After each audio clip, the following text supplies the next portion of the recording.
ভারতবর্ষ শুধুমাত্র পাকিস্তানের ওপরেই যে জঙ্গি নিধনের কাজ চালিয়ে যাচ্ছে সেটা নয়, ভারতের চারদিক থেকে বিপদ, চারদিক থেকে ভারতকে ভাঙ্গার নানা ধরনের পরিকল্পনা, নানা ধরনের সংগঠন কিন্তু সবসময় করেই চলে। রিসেন্টলি মায়ানমারের ওপর ভারতীয় ড্রোন দ্বারা হামলা হয়েছে একটা সংগঠনের ওপর, যার নাম উলফা। উলফা যারা আসামকে ভারতের থেকে আলাদা করে আলাদা একটা দেশ তৈরি করতে যাচ্ছে, যারা মায়ানমারে লুকিয়ে রয়েছে, সেই তাদের ঘাঁটির ওপরে প্রায় 200টা ড্রোন দিয়ে অ্যাটাক করা হয়েছে 13 তারিখ, মানে গতকালকে 200টা ড্রোন দিয়ে সেই উলফাদের ওপর অ্যাটাক করা হয়েছে। তাদের যে মেইন লিডার ছিল তাকেও নাকি হত্যা করা হয়েছে বলে তাদের রিপোর্ট থেকে জানা যাচ্ছে।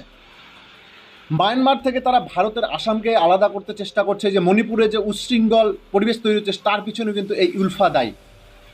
ডিয়ার ফ্রেন্ডস, ভারত সরকার এবং ভারতীয় মিলিটারি সরাসরি এটা না করে দিয়েছে যে তারা কোনোভাবে এটার সাথে সংযুক্ত নাই, কারণ ভারত যদি করেও থাকে সেটাও বলবে না, আর এটা ভারত ছাড়া অন্য কেউ করে না সেটা কিন্তু অলরেডি পুরাপুরি ক্লিয়ার হয়ে গেছে। এটা স্বীকার করবে না, কারণ এক দেশ থেকে আরেক দেশে জঙ্গি সংগঠনের উপর গিয়ে অ্যাটাক করা, আর এমনিতেও মায়ানমারের বর্তমান খারাপ পরিস্থিতি, মায়ানমারের যে সরকার রয়েছে সে সরকারকেই হাঁটাতে যাচ্ছে সেখানকার নিজস্ব আর্মিরা। তো তাই এই সময় মায়ানমার ভারতের উপরে কোনো সেরকম প্রভাবও ফেলতে পারছে না।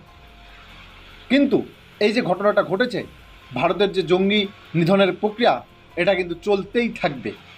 চারদিকে ভারতের দেশের বাইরে বাংলাদেশ, মায়ানমার, পাকিস্তান যেখানেই থাক সেখানে তাদের নিধন হবে এইভাবে ধীরে ধীরে।